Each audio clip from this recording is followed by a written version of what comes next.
Welcome to the ThunderCast, your Marshall Athletics podcast produced by the fans, for the fans, with your hosts, Russ Livingood and KD Hudnall.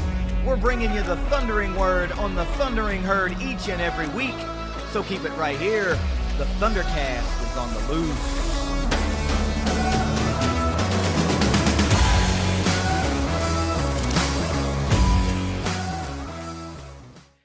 Thanks for downloading another episode of the ThunderCast. You can follow us on Twitter at ThunderCast_pod. Follow us on Facebook, Instagram, and don't forget to subscribe to the ThunderCast YouTube channel. Russ, it's been a really, really, really awesome football season. There were a lot of ups, there were a lot of downs, and far more positives than negatives. Even the biggest negative, which was the lion's share of the season, lost to injury of Rasheen Ali, still ended on a positive note. He found the end zone, the long-awaited rushing touchdown of 2022 in the Myrtle Beach Bowl to cap off that season. And you know, we're going to talk about the Myrtle Beach Bowl here in a little bit and get into some of the particulars of that. Yeah, we're kind of late to the party here at holidays and some other things got in the way. And we have to bring you a recap and talk about the season, but it's just unfortunate that it went a little bit longer. But hey, we've still got an action-packed, info-riddled information highway episode that we're going to bring here with a lot of recruiting news, a big around the herd segment, and all that kind of stuff. We're going to get into those 5 things just as soon as we get this word from our sponsors at 304carwreck.com. If you've been injured in a car wreck, visit 304carwreck.com on the web or on Facebook. What happens when an Ohio driver crashes into a West Virginia driver in Kentucky? That can be a mess. But if you can dream it up, Jason and Matt have probably been there, done that, and gotten their clients paid. Don't fight the insurance companies alone. Contact Jason and Matt at 304carwreck.com. It's been, almost 2 weeks since we've been able to get an episode out there. And probably by the time this gets processed and uploaded, it will be right at 2 weeks. But do not fear. We are back with all the goods that you want to know about. So, Russ, let's start it out with, I don't know how many, but 5 things every herd fan needs to know. We'll just keep them rolling until we get done. As usual, 5 things every herd fan needs to know this week is brought to you by Ignite Link, the Tri-State's premier IT management team. We're going to start off with a good one, number 1. KD, I'm looking for a buzzword here, but Marshall Athletics' cumulative fall GPA was 3.23. Yep. Big deal. We talked about how the graduation rates in the last episode for a lot of the programs, and I know the word you're looking for, so let's just get it out of the way. Differentiator. There it is. We're student athletes, students first, athletes second, and this 3.23 fall cumulative GPA across the entire athletic department drives that point home, man. What a great way to start this episode. Yeah. I'm not going to tag too much more on top of what you said, because what can you say? You said it. They're student athletes. The student comes first. Now, I know nationally a lot of fans don't view it that way, but we're daggone proud of our student athletes for the work that they put in the classroom, and also for the stuff that they're given, right? The systems in place, the programs that are put in place, yes, that help them out and give them every opportunity to study and do it, how they need it. Hey, you need something printed, you don't have to worry about buying a printer. You can just use the facility over here that has them. Little things that they do goes a long way, and I think this shows it. Yeah, before you go to that next point, the last thing I'll say is we do have parents of prospective students that listen to this show, yep. Prospective athletes, recently committed athletes that will be showing up in the fall or in the spring, for the first time ever. And when you hear things like that, that has to help bring in the fact that you made a good decision, that your child is going to get a quality education. That it's not just it's not just another school that all we care about is athletic. We care about athletics a lot, but we also want to set our kids up, our students, athletes up for success beyond athletics if you don't go pro in your sporting discipline. Very, very true. Good point. Number 2, I don't know how many people saw this, but if you are a season ticket holder in basketball, men's or women's, or if you are a conference season ticket holder. So if you didn't get them early in the season, you can still go get them right now. You can get for the rest of the season, get season tickets.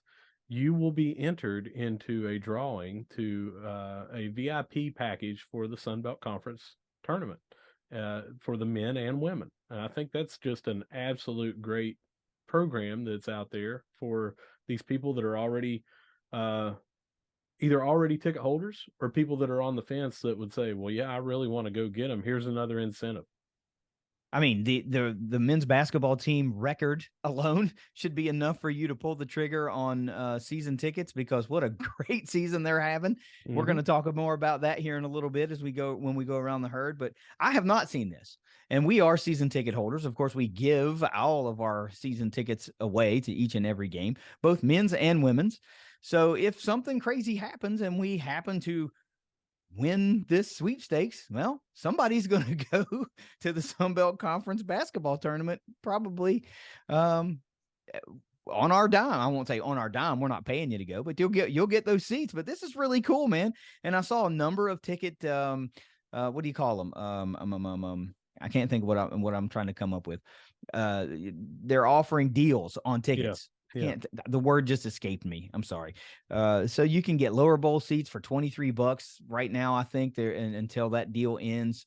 I guess they're ringing in the new year with $23 tickets. We saw last night. While we were recording last night, the herd played App State, and they had $10 tickets to that game. Upper chairbacks. For the upper bowl. So they're doing all they can to get the cam full. And if the play on the court isn't enough to get you there, the ticketing office is doing all they can to help get you there as well. And this is just a little icing on the cake. That's a really cool sweepstakes for season ticket holders.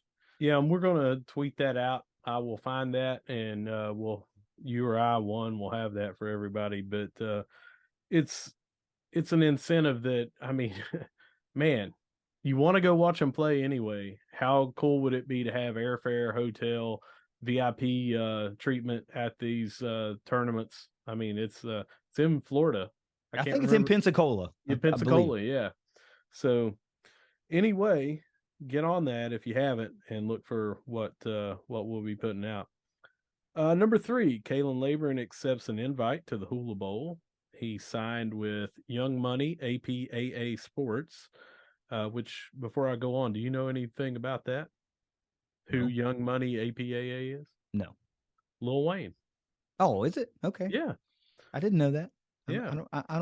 I'm not young or have money. So, yeah. Well, me either, but if you want to sign with Old Broke Sports, I'm your guy.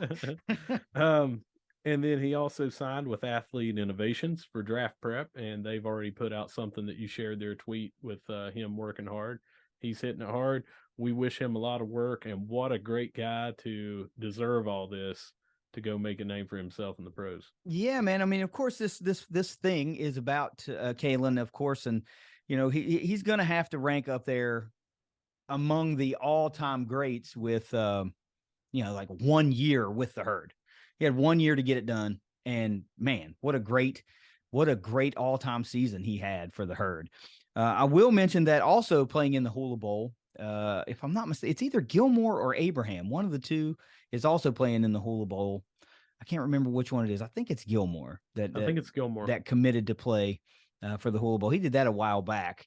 So that game's going on the 14th of January, and the Hula Bowl, despite its name being the Hula Bowl, is actually going to take place in Orlando. And if I've got the day off, I'm really thinking about going up there and supporting those guys. Mm-hmm. Giving them they don't know my face, but a friendly herd shirt in the crowd can't hurt things. That would that's something I'd like to be able to do if I get the day off. So we'll see about that. Also, if I'm not mistaken, Kalen may be training down here in Tampa, because I think this APAA Sports, at least their Twitter account, says they're out of Tampa. So he may be down here in my neck of the woods. I'm not sure. APAA Sports is the I'm sorry, Athlete Innovations. Innovations. Yeah, okay. Yeah. Athlete Innovations, I think, is their like their geographic location shows in Tampa. So he may be down here in my neck of the woods getting ready for the draft. Number 4, keeping it positive, Grace Kelsheimer named the Missouri Valley Conference Diver of the Week. We're going to have a lot more about their meet that happened during our brief hiatus between shows, but always great to see a conference player of the week I don't know if you call a swimmer a player, but you know what I'm talking about. An athlete of an athlete of the week. And of the week. Yeah. Well, I think this is cool, man. You know, swimming and diving is kind of fallen under the radar because here they are in that 1 year Missouri Valley deal, and we all are getting caught up in Sunbelt stuff. Sunbelt stuff. And, you know, rightfully so. Marshall's kind of doing a lot of good things here in the Sunbelt, making a lot of noise. And, you know, for what it's worth, the swimming and diving team is making a little noise too. And we've talked about how, you know, it would be cool to steal a championship in a 1 year, 1 season only conference affiliation. And, you know, to have Grace be named an MVC Diver of the Week just shows that, you know, we're making some, oh gosh, the bad puns. We're making some waves in the swimming and diving realm. She made a big splash. Oh my gosh. But Ooh. she didn't want to make a big splash because the smaller you know what I'm saying. Yeah. But anyway, like you're right. Anytime it's an of the week athletic performance, it's still pretty cool. So congratulations goes out to Grace.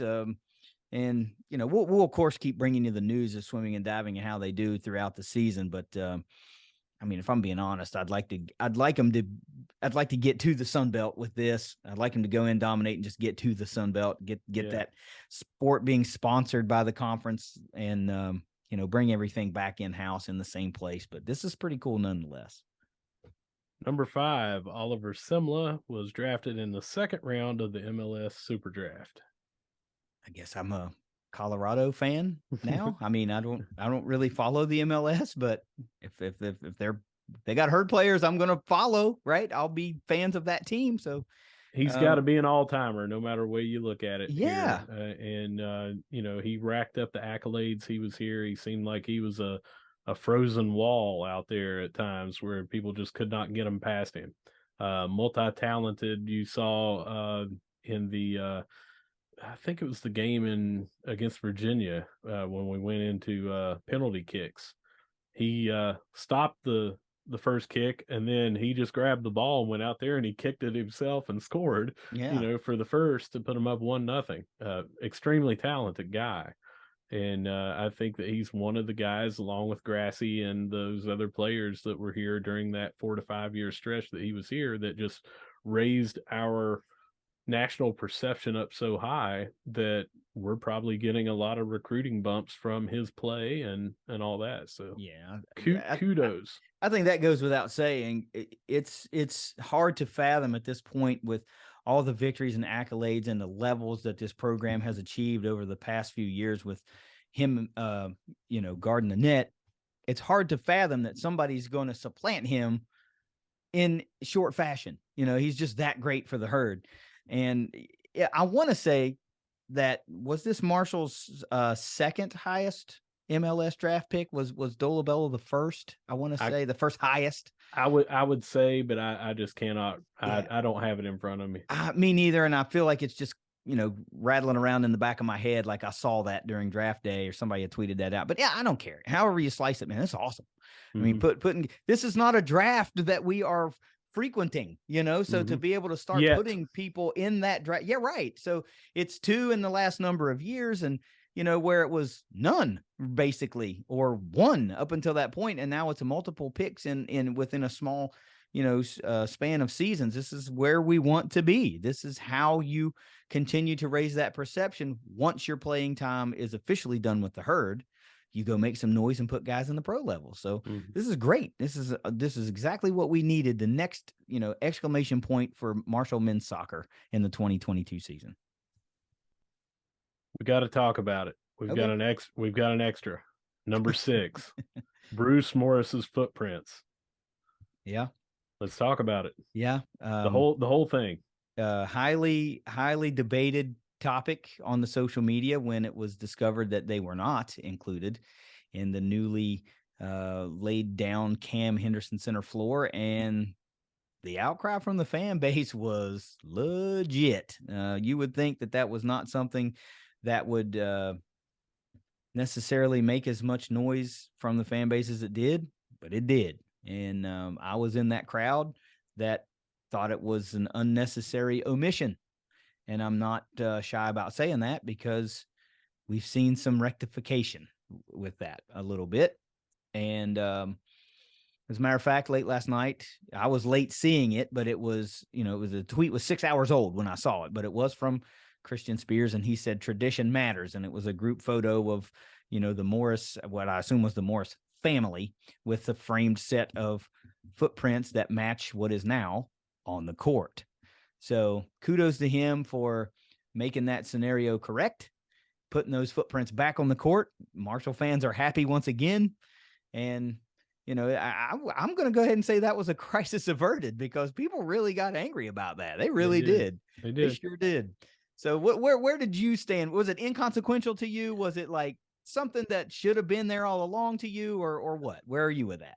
So I would never say inconsequential, because I think that is a differentiator. It's a basketball record, man. To use your word, it's a differentiator. Anything that you can do to make your stadium special, that you can make your arena special, whatever you have, your playing surface, wherever you play, to make it special and to make it stand out. And if you own a national record and something so cool, I've not seen anywhere else where someone has footprints on the court. Maybe I'm just not thinking about them, and there's some that are famous, but they're just not there. And you always had people from the opposing teams, in warm-ups or pre-game practice, whatever, they would go out there and attempt to make the shot, and it would just be like, wow, this is impossible. Think about this. Yeah. And what gets me too is this happened before in collegiate athletics, or at the level we were at least, it was a 2-point shot. It wasn't even a 3-pointer.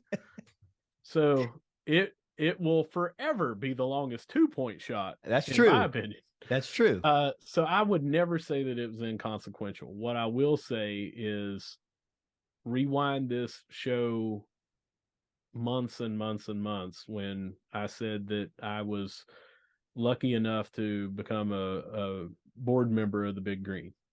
And they talk about things in that I'm not going to say that's for inside that meeting only.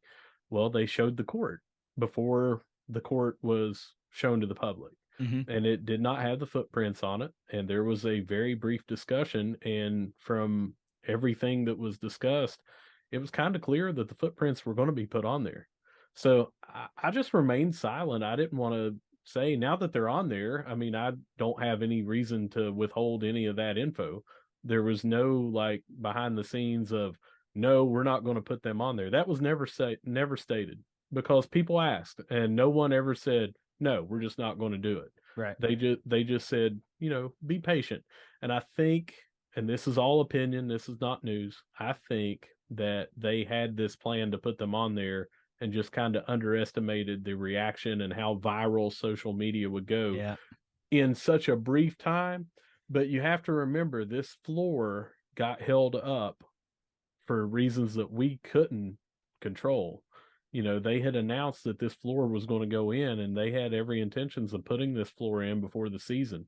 And then it got to the point where now we have to find a place where the men and the women are both on road trips, so you have time to take the old floor out, put the new floor in.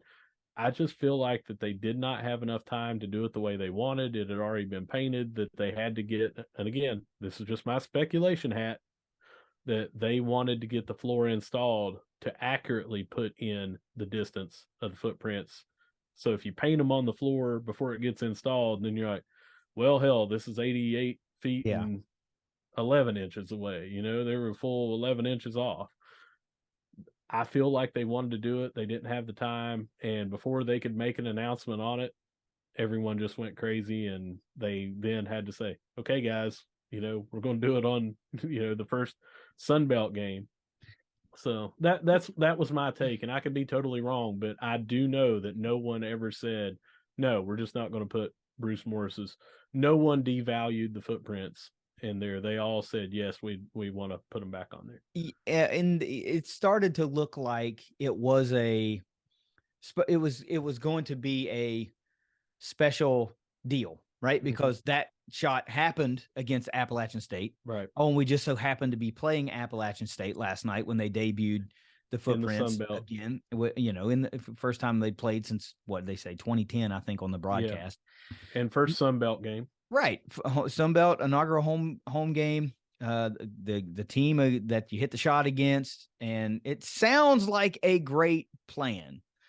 And if the outcry initially hadn't have been so bad with the fan base, thinking, I can't believe they took those off, because they didn't say anything about it. You know, Right. it's kind of like gave the impression that they were not coming back. And then they did the thing was like, well, we'll tie it into a marketing deal, and you hit the shot from here and you can win a car. And that just kind of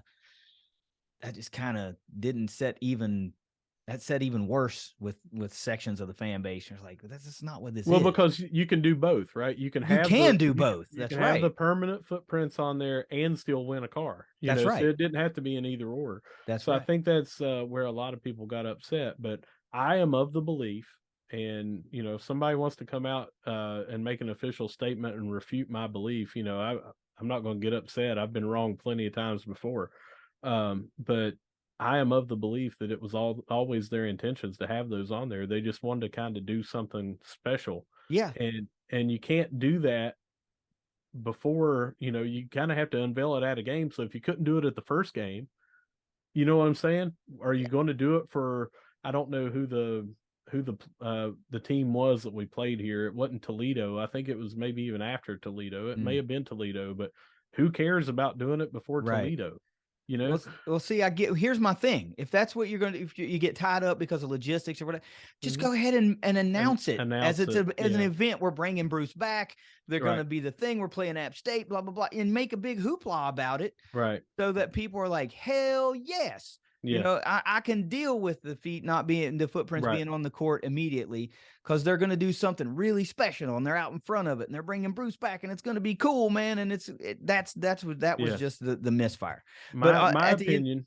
At the end of the day, they're back, right? And whether however the scenario played out, whether Christian even wants the credit for quote unquote making it right, even if it wasn't wrong ever, I still commend him for just kind of like making it right. Even like I said, because the perception to the fan base is, hey, they listened and they fixed that. We said we didn't like it and they fixed it. He had a tweet that mentioned just that fact. And he was like, this is what makes us doing it the Herd way. This is what makes us Marshall. And, he said, Herd fans are passionate and we heard you. Yep. So again, I could be totally wrong, but my perception is that they kind of wanted it to be special, but they just underestimated how quickly it could get out of control before they could do it. I agree. And that's where I was at. So I didn't make any kind of comment to anybody about, they need to be on there. I was kind of trying to let it play out, but man, it got out of control. Yeah, it did. That fire burned pretty quickly. It did. And I didn't even, as I recall, initially from our Twitter account, I didn't make a post dedicated to that. What I did was quote tweet someone else. I think it might have been Luke that said that they weren't on the court, and all I'd put on there was not cool. And that kind of just, well, okay. Because it wasn't, to me, that wasn't cool. But I didn't know, I wasn't looking far ahead to December 29th and Appalachian State. And, that because there wasn't an announcement like, this is what we're going to do. It's going to be awesome. Make sure you're at the cam. It's going to be so cool. And just think about if they'd have done that, and then you get the performance that you have last night, and you essentially, no disrespect to Appalachian State, the Herd ran them out of the gym. I mean, ran them out of the gym. So you got all that together, and you would have had a really super kick-ass night. And it's still cool. Footprints are there. Crisis averted, even if there wasn't a crisis. Whatever your perception is as a fan, they're back. And the Herd got the big dub last night. So it's all cool, man. It's all cool to me. All right. Well, we were originally going to have more things in the 5 things, which has now turned into 6 for this episode. But as you know, we kept getting delayed on doing this. So those are all now going to be combined, and we're going to talk about them a little bit later on in this episode after we do this bowl game recap. So that ends our 6 things every Herd fan needs to know this week. Brought to you by Ignite Link. Yeah, that was a sweet thing, man. That's good. There was just so much stuff that piled up. It's this turned into rather lengthy. So look, we're going to talk about the Myrtle Beach Bowl, and yes, we're so far removed from when it happened. It's a different recap of sorts. You know, we're going to kind of not gloss over everything, but gloss over everything, because do we need to really dissect the game? We all know what happened. We know the season's over. And the bigger news is where we are now. What happened has happened since the final whistle blew on the season up until December 30th, which is what, we're recording. Or is it December 30th? Yeah, December 30th when we're recording. So there's a lot that's happened. But we got to talk about the game, right? 28-14, Herd gets the win over UConn, finishes the season 9-4 in Huff's second season. He gets that first career bowl win. That was an awesome reaction at the end of the game, by the way. You could tell. Yeah. Don't tell me there are too many bowl games. We've seen so many awesome bowl games that others would call like meaningless. They're not meaningless to those who are in them, by golly, especially seniors that may be playing for the last time. I tell you who they weren't meaningless to: the 8,000 estimated fans that I would say were down there too. That's right. For Marshall. That was my next point. 12,023 was the announced attendance at the game. I was going to ask you, what percentage of that do you think was Herd fans? And if you're saying 8,000, that's 3/4 of the stadium Herd fans. Let me toss a number out here to you. Two numbers, actually. This is I'm going to toss a little shade at Coastal Carolina. 17,114 was Coastal Carolina's average home attendance in 2022. Marshall brought 8,000 fans, or what we all commonly believe now to be 8,000-ish, or a little in excess of 8,000 fans to that bowl game. And of the 12,023 at this game, taking into account Coastal Carolina's 5-year home attendance average, which, by the way, was 12,683. Don't tell me Marshall doesn't travel. Okay. Yeah. Don't tell me that Herd fans won't show up when it matters. Don't tell me that Herd fans won't show up, period, because they will. This is a perfect location for the game. I really wish I could have gone. Secretly and personally, I was jealous and really wanted a Florida Bowl game, of course, because it's really easy for me to get there. But this was the right location. The opponent we've talked about, we could have been a little more excited about. We were not that excited about, but we were treated to a fine game. All in all, there were some things that could have gone better, some things that obviously could have gone worse, but you were there for it all. You made the trip. Mm-hmm. So talk about that a little bit. Like, when did you get there? What all did you take a part in? All the events you went to, that sort of thing. Sure. First, just a quick correction on the math. I was estimating around 8,000 out of the 12, and that would put us as 2/3 and them getting 1/3. But if we were off, we still had more fans than them. So we're saying us 7, them 5. That your point still stands on, if we're bringing 7,000 and they're averaging over 5 years a little over 12, under 13. Yeah, we're going to pack that place out most of the time. All right, so we kept waiting, and as we discussed on here, we were hoping to fly down. Allegiant never added the flights. Can't believe that. So cannot believe that. Their loss. Yeah. but we drove. We passed quite a few, and others passing us. Going back and forth. Herd fans, and there would be honks, waves, that sort of thing. Couple of people that I recognized, others that I did not. We passed the team buses. Still not 100% sure if those were like fans that were going on some sort of package, or if it was like band and cheerleaders, or don't know. But I just know we passed 3 of the Bluegrass Tours buses, 2 of them done up in the Marshall aesthetics.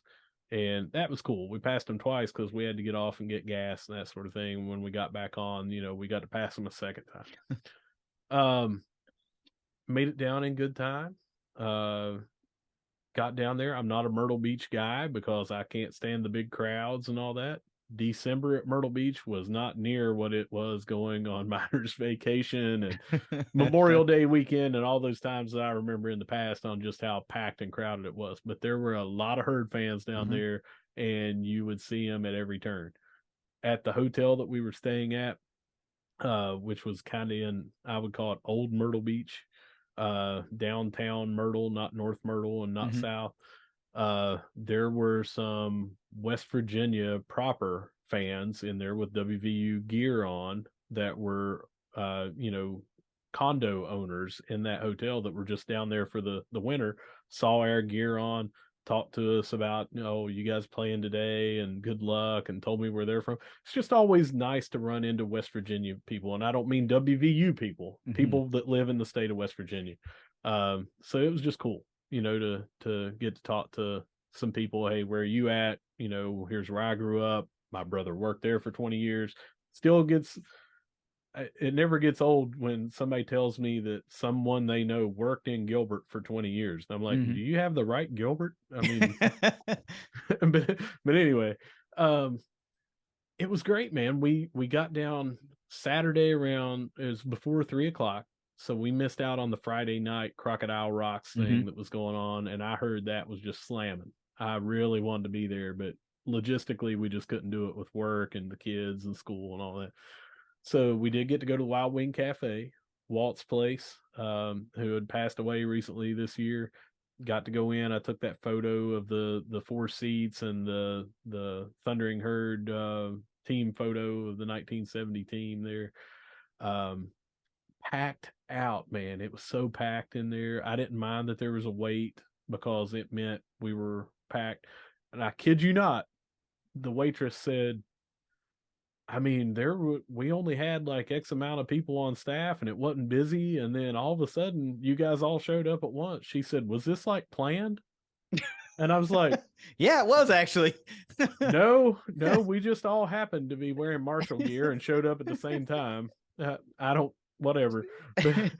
But what was really cool was, we were a 2-top, my wife and I, and they set us at a 4-top table. And I told the waitress, I said, hey, there's a long line, and obviously people are waiting. If there's 2 other Marshall fans that don't mind to sit with people that they may or may not know, feel free to offer them our other 2 seats here. And we got seated with 2 people in about 10 minutes. They brought them over, 2 people that we'd never met before. And these 2 went to every single Marshall game, home and away, and this bowl game. They went to all 13 games this year. And I just thought that was super cool. Yeah. So you get to talk to new people you've not met before that are Herd fans, and hey, where do you tailgate? What did you think about this game? And what was your favorite stadium to go to this year? All that stuff. Then the next day we got to spend some time with some people, do some shopping, go around, went to that kick ass, man, that pep rally. And it was so tough to find a place to park, and we were running late anyway. Had to drop a friend of ours off at somebody's house, and then we pull up, and I just had to start recording as I walked into the place, and it was just happened to be at the best time. That place was packed with thousands of people, and it was just, it got me so pumped. I put on there, I'm ready to run through a brick wall or whatever. And I think every fan down there was too. And then you go to the game the next day and you got this killer tailgate. You had fans tailgating throughout the campus, but Marshall had the Dutch Miller tailgate that you paid $55 to get in, but it was all inclusive. And it was right next to the stadium. I mean, like as close as our seats are, or our tailgate spot is to walk into a gate, was pretty much right there. And I just thought that was awesome. And then we go into the game and it's packed out with fans on our side. You couldn't have scripted it any better. It was awesome. Yeah. I know it was. I saw a lot of video from a lot of folks at these events, and you can't say it enough. The Herd just traveled. I mean, they did. Yeah. It wasn't like, all right, everybody get over in this section so we can record a video. It's like, nah, man, they panned the whole thing all the way around, and it was just people, a sea of Kelly green and white. It was awesome. It was awesome to see. And I'll tell you what that really does. That tells the folks at the Myrtle Beach Bowl, we want to get Marshall back, more often. If they want to, if that's a scenario that they're willing to entertain, then we want them. And of course, you can't go to the well too many times before people stop going. But a couple of times here, then you're off a couple of years, and you go back to Myrtle Beach. If they up the ante on an opponent, Marshall could single-handedly turn that into a premier bowl game at the G5 level if they continue to travel that way. Because that would be that would be a get for those sponsors of that bowl game, so that's Three just more awesome to things. hear. Yeah. Three more things that I just thought of when you mentioned the other side. Well, we had friends of ours, fraternity brothers, that were over on the other side, and he took a video of our side. Because, if you're sitting on the side you're on, you don't really know how packed it is, especially on that upper level. It was packed. And the Carolina suites, or whatever they called them, the premium seats that were like indoor and outdoor lounge seating, it was packed. And he took a video just of sweeping, and it was amazing. And then I'm looking over there, and peppered among the Yukon Navy is Kelly Green. Just here's 4 people there, 7 people there, 2 people there. Just saw it all over the place. So that part was great. I ran into and got to meet a player's parent that we had been talking to kind of all season. Never worked out to where we got to see him. Went over and got to sit with him and his family for, I don't know, about 10 minutes or so, and took a photo with them. It was really great. Got to meet a couple of people from 2021 Fifth Avenue, Nice. from the 80s and everything. So that was cool. People I'd never met before, but had recognized the name. Also met Lucianne Call.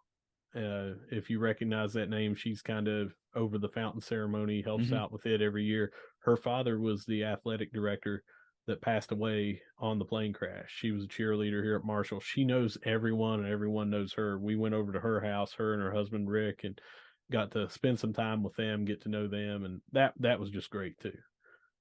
So I mean, just all around, man. And then, several different people posted that, they ran into me down there. I got to see quite a few fans that recognized the logo on the shirt, and got to strike up a conversation with them. So any of you guys that are listening, it was a pleasure meeting you, and thanks for stopping me to talk to me. And hopefully, I'll have more swag on me next time to give away. Kind of ran out, but yeah, it was a pleasure all around. Yeah, that's really one of the cool parts is meeting folks that not only that you want to meet, but that also are like, hey man, you're Russ. I love the podcast. You guys do a great job. It's really cool to meet you, and just to find out that we're also just fans. Yeah, we're just fans. We just enjoy talking about the herd. We love being a part of the herd. But at the end of the day, we're fans, just like they are, just like everybody else is. We're there to watch the herd dominate. And I can't go so far as to say the herd dominated this game, but boy, they put on a good show.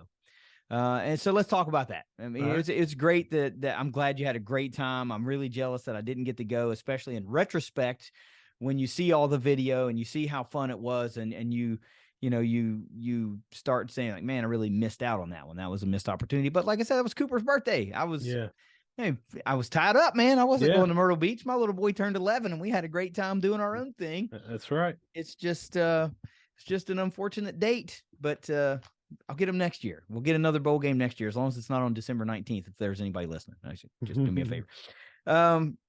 The game started out pretty decent for the herd, right? We received the opening kickoff. We go, I think it was 45 yards on the opening drive. We have a turnover, but then, hey, that herd defense comes right back and does what that herd defense does. The very next play from scrimmage, we get the ball back, and Isaiah Norman gets us a fumble recovery, and then 2 plays later, the herd's in the end zone, continuing what basically was an opening drive, even though technically it's not. So they put together a really good opening series. And then it was kind of off and running there a little bit. Defense showed up in a big way, got ourselves a defensive score, and then, kind of traded touchdowns in the second half, but the damage was already done. This Marshall defense showed up in a big way. But there are some things that if we talked about, if I said to you, Russ, we're only going to get 1 quarterback sack, we're not going to have a running back or a runner go over 100 yards. Cam's not really going to go, not even going to pass for 100 yards on the day. You would go, shit, maybe I don't like our chances so well. But man, the plays that were made were impactful. They made the most of that little flurry of action with the defensive score, forcing that young quarterback from UConn into several turnovers, and just doing what they do, relied on moving the chains with the running game. Rasheen Ali found the end zone. Devin Miller found the end zone. That one made me feel good. Seeing him cap off that career with a touchdown, hadn't been there in the end zone since Notre Dame, which also made me feel good that it was him that got in the end zone there. He's a guy that deserves that kind of stuff. So those indicators, right? Marshall actually gets outgained in the game, 316 to 303. They get outpossessed in the game, 31-21 to 28-39. Marshall edges in first downs, 19 to 18, and turnovers is the story of the game. UConn has 4, the Herd has 2. Nobody really had a super stellar game offensively. So, like I said, Ali and LeBourne both hovering around 100. Neither one got there. Labor 90, Ali 92 to lead the day, and a touchdown on the ground. Corey Gamage had 50 yards through the air on 3 catches with a touchdown. Devin Miller 17 yards on 2 catches, and he got himself a touchdown. The Herd really, really made their ways on third down, 7 of 15 on third down in the game. 11. This was a penalty filled game. 11 for the Herd, 12 for UConn. Kind of ugly in that capacity. So, but that's a push, right? It's not like the Herd had 11 and UConn had 4. You know, it was 11 to 12. It was just ugly. Started to get a little chippy, but it is what it is. Defensively, Eli Neal had the great day, 10 total tackles, 7 solo. Andre Sam had 7 tackles. Owen Porter had 6. The impact plays were the turnovers, right? 9 tackles for loss in this game was also quite impactful. Just 1 quarterback sack, and we did get that defensive score. Those impact plays, interceptions by Damian Barber was the defensive score. Corey Gamage gets an interception to end the half on a Hail Mary. Micah Abraham gets an interception to kind of ice the ball game. Iceman iced the game. And then the fumble recovery by Isaiah Norman. The lone sack for the Herd was by Tyquez Legs. UConn went third down, 3 of 12. So the Herd continued that streak, and they held young quarterback Zion Turner to just 9 of 27 passing. On the special teams front, Reese Verhoff didn't even attempt a field goal, but did go 4-4 on extra points. And John McConnell had 7 punts for a 32.9 yard average, along with 41. Jaden Harrison had 3 kick returns for an 18.3 yard average. And that's kind of about it. The Marshall did just enough to keep enough distance between them and UConn to really keep this one out of question. It was never in question. Marshall was kind of in control from the first touchdown to the end of the game. They traded punts, they traded turnovers, they traded, penalties, but that was it. You want to breeze through some grades to close this one out? Yeah, but briefly before that, it was 28-0. 9:53. I'd have to go back and look and see, but I think it was 9:53 into the 9:51 into the third quarter. Ali gets the touchdown. We're up 28-0. That very next kickoff and then the drive, we're getting ready to stop them. It's looking like we're just going to cruise to a 42-0 or 42-7, be right around where I was predicting. And then we had a penalty on Legs. And again, I'm not calling him out because he had a great game. Mm-hmm. But it was one of the 15-yard variety, gave him a first down, and then their running back got loose for a couple of runs, and they scored. Mm-hmm. Then they get the ball back, and we had some penalties and stopping, and they scored. And it's 28-14. And then they're going down to drive to maybe make it 28-21. And it just goes to show you what some of these little penalties can do when they add up, when they extend drives, and they give them a lot more. And at some point, man, it was like you said, we were trading penalties. At one point, they were like 3rd and 27 or mm-hmm. something that they had to get because they kept getting penalties. So we have seen that all year long. It nearly bit us. I think that we could have easily turned the pressure right back up and been 2 additional scores ahead of them if they would have got another score. But these penalties we're going to have to get under control because they could have got us. Yeah, if it hadn't have been a penalty heavy day for UConn as well, like I said, mm-hmm. if it's an 11 penalty day for the Herd and a 4 or 5 penalty day for the Huskies, you might be singing a different tune in this one. Yeah. But fortunately, mm-hmm. they were just as sloppy with the ball when they had the ball, or even on defense as we were at times. Sure. I guess what you have to do is you have to give some credit to Jim Mora and that UConn team because they're a scrappy bunch, and you can tell they're kind of on the verge, right? Mm-hmm. Their freshman quarterback he ran into a really tough defense, and mm-hmm. they made it hard for him, and that's what Marshall does. That's what Marshall's defense did to the majority of quarterbacks all year long. I think they've got some promise there with him. The kid knows how to win. He comes from, I think he said St. Thomas Aquinas down here in Florida. That's a football powerhouse in Florida, man. I mean, if you're the starting quarterback at St. Thomas Aquinas, you can play some ball. So the future is definitely, on the upswing there for the Huskies. And Victor Rosa, Jiminy Christmas, that kid's a baller. Freshman running back. He had a great day for the Herd.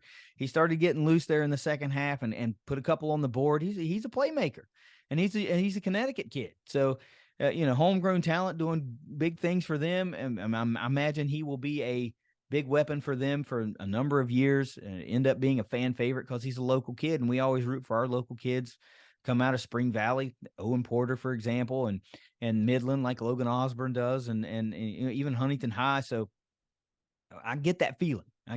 But they got some good pieces in place there. They'll be much better than a 6-win ball club next year, I bet you. So it was nice to get the win on them now while you can. Not that Marshall's downtrending or anything, but I expect UConn will be on the upswing next year. They've got a lot of momentum going there. So let's go through some grades here. All right. What do you got for Cam? It was a very ho-hum day for Cam. D-. And I hate to, he threw for 2 touchdowns, but he had 2 turnovers. He had a fumble and he had an interception. He only threw for 93 yards and was 10 for 20. And he was throwing high. There was something wrong with either physically or something, decision making. There was something wrong that he was throwing that high on even sideline passes and that sort of thing. He just did not seem like he could get it going trying to run. So I'm hoping that it was some kind of small nagging injury that we knew going in that we weren't going to need to rely on him, but it was not ideal to see this performance. I felt like this was going to be a breakout game of sorts for him to cap off what he'd done so far. And I'm still very high on him, by the way. Everybody's going to have a bad game, and he had one this game. And ultimately, it did not come anywhere near mattering, so luckily it didn't matter. Luckily. Yeah. But I'm also of the belief that had he been put in a situation where there was a little more pressure, that he would have rose to the occasion and came through. So I'm not down on him at all. He just had a bad game. Yeah, this was maybe you chalk it up a little bit to the extended layoff. You get out of your rhythm a little bit. Maybe you just had the shanks a little bit that day. It was just something was just off. Sure. Any way you want to look at it from I know him. I don't know him personally, but I'm saying if I'm him, that's just not the way I would want to end my season, right? You're like, man, I didn't have my best game. You want to have a nice, solid performance to close out the season. So personally, I would think he's probably a little bit let down at his own performance. And you say you still get the win. I mean, Jiminy Christmas, you're what are you 6-1 as a starter? I mean, it's not there's a whole lot to be happy about. And if you can just nitpick like, man, I was high on throws. Great. Those throws didn't land in the arms of the defenders. So at least they were just an incomplete pass. And I'm not making excuses for the kid at all. It wasn't a great day. The stats say that, right? A couple of turnovers and 50% passing day. You don't get 100 yards. I mean, it's not ideal. But you take your lump, you take the win, and you get ready for the spring, right? So that's where we are. What do you got for this offense as a whole? I had him at a C. Throwing the ball was the big detriment, but we had 2 90-plus yard rushers, 210 overall on the ground, and I had that as a C. I mean, if we would have passed a little bit better, I would have probably given him a B. Yeah, that's fair. I mean, get out possessed. We didn't expect Marshall to get out possessed in the game. Some of the numbers we were talking about were trending actually in the other direction, that this time of possession would be flip-flopped and then another minute or two in favor of the Herd. Just didn't go that way.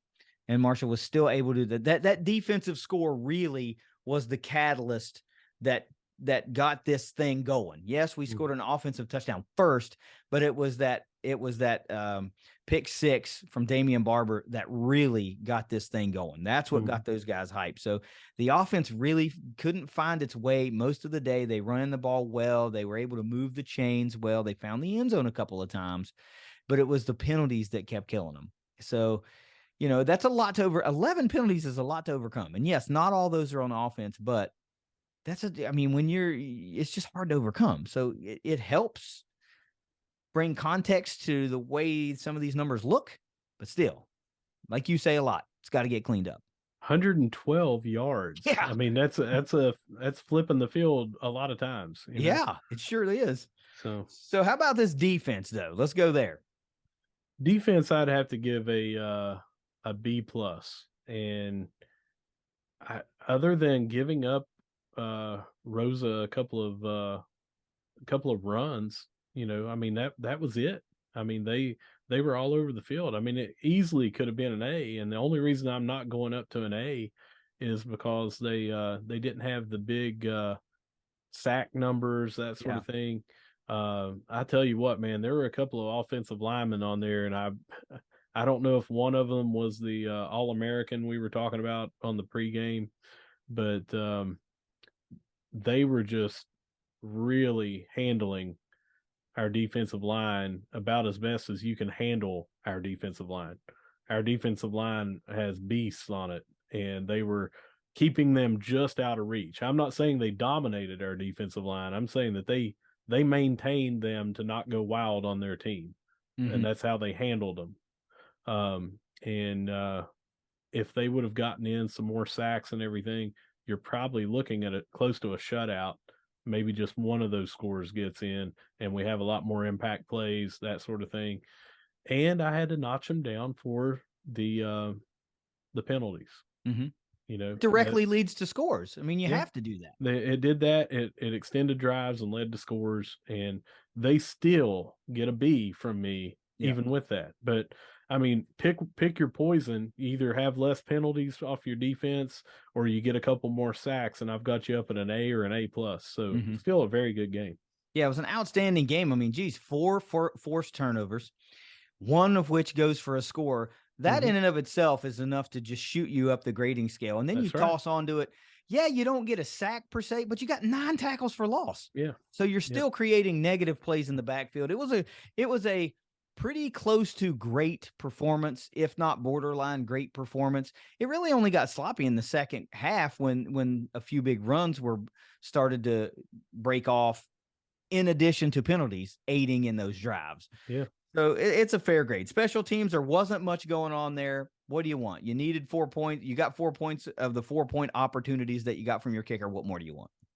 Yeah, I would have to look on the punting stats here and everything. Nothing really stood out to me except for I would have liked to have seen McConnell get a little bit more on some of these. Some of them were shorter. I would say it was just a pretty average. Yeah. So a C for me.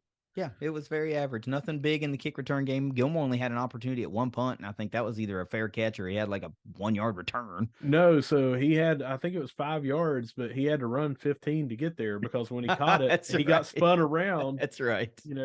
So he made it back. I was just lucky he made it back to where he caught the ball, and then he got some positive yards from there. So let me look it up real quick. Yeah, 1 return for no yards is what it says on ESPN. But he ran 1,000,000 yards to get that no yards.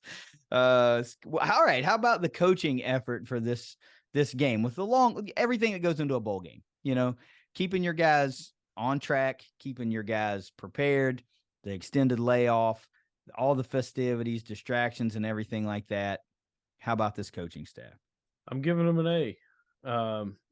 It would be an A plus if we had less penalties, but again, they can't control those penalties. Just aren't playing, But I do feel like that's something that you can harp on is discipline and everything. And by the end of the year, so I mean, a very small ding because I feel like they had them prepared.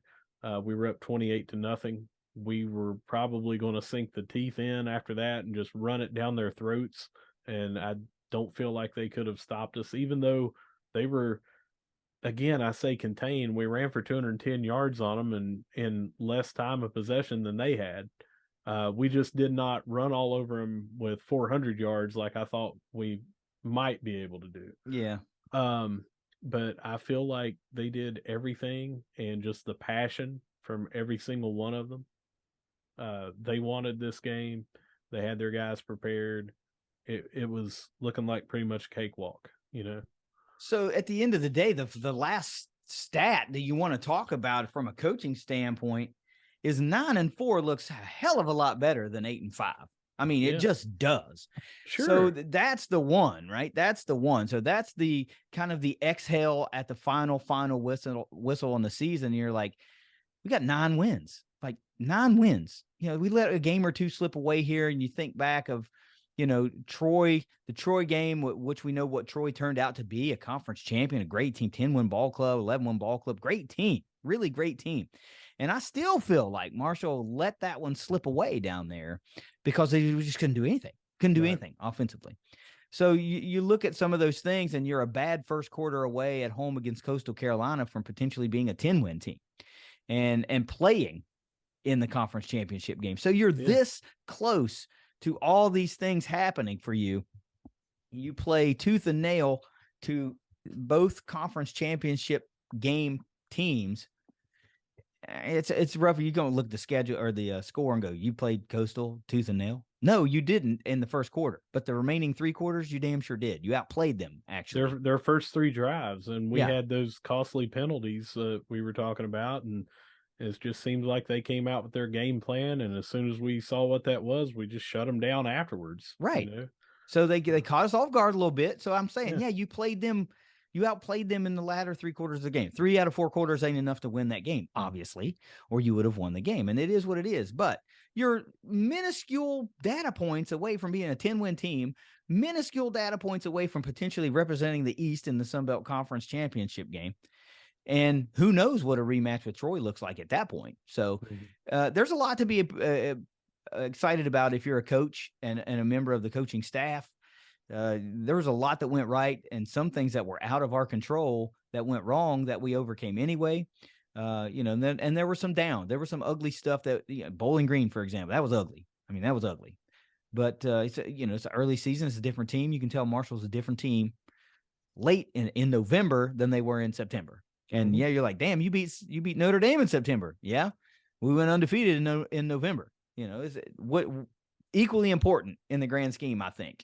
You historic win in September, undefeated November, gets you to where you want to be. Even road right there. How about this one? This is the one that you get probably to close out the season on the most positive note for your grades. How about those fans to close out the 2022 football season? What's the grade for those guys and gals? A+. And, most of the time I'm harping on when the fans got a bad grade for me, I was harping on message board chatter that expected us to beat the 85 Bears, or people that were uninformed, like I was bringing up down at James Madison when the guy's like, I don't know why they won't put Pennington in. It's like, well, he didn't fly on the plane, so he's not in this state. Right. That's probably number one why he's not going in. Things like that. If you were down there to see it, man, if you heard anybody being any kind of negative, it would have been drowned out by everyone else because everything about being down there was so positive. I wasn't on the message boards and was barely on social media while I was down there. It was mainly to try to let people know where we would be to have, stuff if they wanted to get some swag that they didn't have a chance to get from us earlier in the season, that sort of thing. Other than that, I was just focused on the experience, and everyone else was, and they showed up, they showed out, and they were also not talking trash to UConn. They were not, you know what I mean? Like, they were just existing with these people. Hey, hope you guys have a good game. Hey, good game, safe travels, that sort of thing. Doing what Marshall fans do. Yeah. It seemed the very best of what Marshall can be when they are a cohesive fan base with a common goal. They all traveled, showed up, they were loud, they went to the events, and that's the kind of thing you're trying to sell. That's what we like to think we sell week in and week out. Sometimes we achieve it, sometimes we don't. And now we're in a conference with a lot of other programs that also sell that and can back it up. So we have to get back to making what we saw at that Myrtle Beach Bowl more of the norm. right? More of the norm. Yeah, we still show out at a home game, but I'd like to see us get back to traveling like we traveled more so when we in the MAC era. Games were closer. People made the weekend trip. It was great. Now you don't have to worry about hopping a flight and going to Boca Raton. You don't have to do that, right? You can travel to Harrisonburg. You can travel to Norfolk. You can travel to Boone. The farthest you got to go is if you want to make the trips down to Statesboro and such, you got to go down to Georgia. But most of those East Division games, you should be able to make it to, and I would like to see this next generation of Herd fan, this young generation of Herd fan that doesn't necessarily fully know how the Herd used to travel. And now you're handed the ability to travel to more games, make a weekend trip, make a day trip even in some cases. You just got to pull the trigger on that. You got to do it. It's a lot of fun. You'll meet so many great people, both Herd fans and, opponent fans. Just so many good people. You can attest to that. How many great people have you met just throughout the season that don't wear Kelly green? James Madison fans and away fans that came to Huntington. You just meet great people. It's worth making. If you love the Herd, going to these games, these away games is a lot of fun. And I hope that we get back to doing that now that we're in a more travelable conference. But this is easily an A+ way to close out the season for the Herd from a fan base perspective. Excellent job. It looked great on TV. Everything I saw on social media, everything was packed out. It was awesome. It was awesome. It's exactly what you want to see. Exactly what you want to see. Let's do 3 quick things here for the Myrtle Beach Bowl. Give me your offensive MVP. I think they got it right with Ali. Yep. He got in with the touchdown.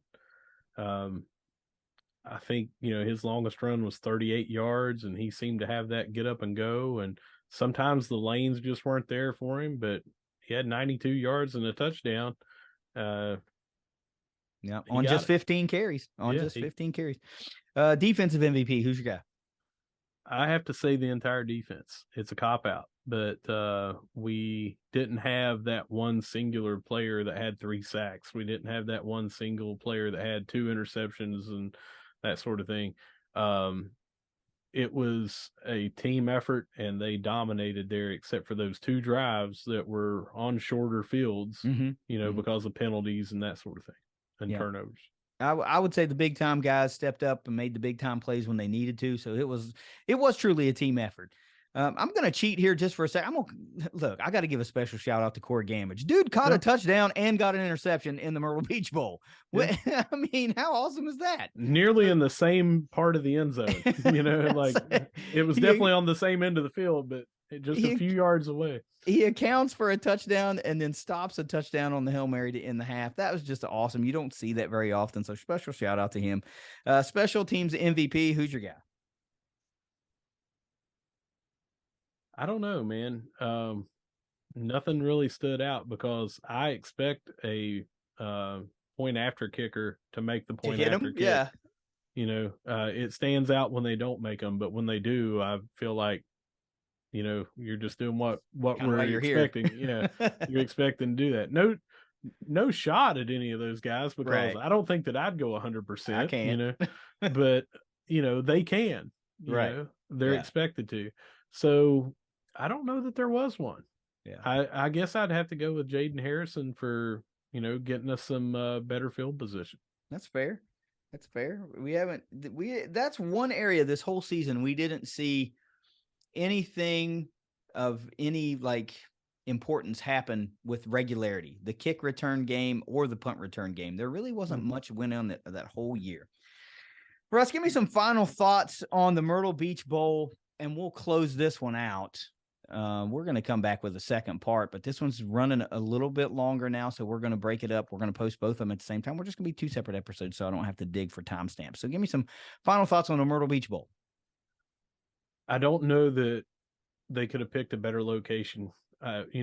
We all said jokingly, hey, that'll be a home game for us. And you see, where are you staying? Well, I'm staying at one of the condos that I own at Myrtle Beach. That sort of comments were what we were seeing. Yeah. And it happened. And I'm extremely grateful that I got to go. I would be so disappointed if I had a podcast and I didn't get to go and I was not there and I missed out on it. and I could never go back, and I would just be so envious of the other guy. What are you gonna do? I'd be envious of that guy and his hair. I was getting ready to say, and his hair. But no, joking aside, I had a blast. There was a few players' parents that I had intended on getting to talk to more than just the brief hello. And I wish I would have got to spend some more time with everybody that I intended to, but there was just so many different people to see, and got pulled in this direction and that direction. And by the way, also trying to spend time with my wife for a rare trip that we get to go enjoy without having to worry about, what are we doing with these kids here? One needs to go to the bathroom, one's hungry, that sort of thing. So it was great all around for us to get to spend together as well. Yeah, I am jealous. And good, you ought to be. And I am jealous of your hair, but you should be. I am.